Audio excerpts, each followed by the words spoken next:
poble amb un cant i un ball que ell havia inventat. Al ser de caràcter profà, el rei Murley Tariq del Regne de València, portat pel seu fanatisme religiós, va decretar contra ell l'expulsió de València.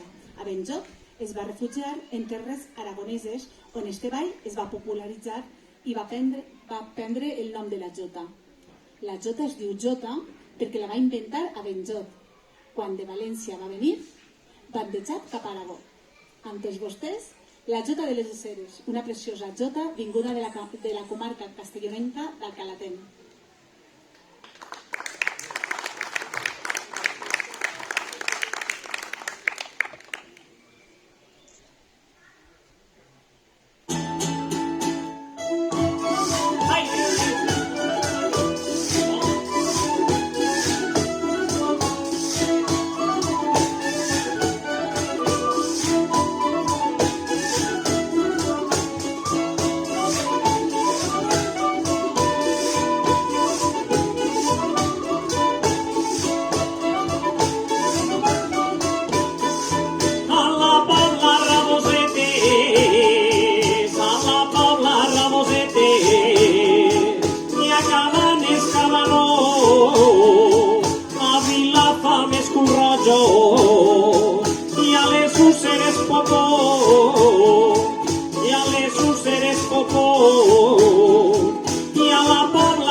sombrero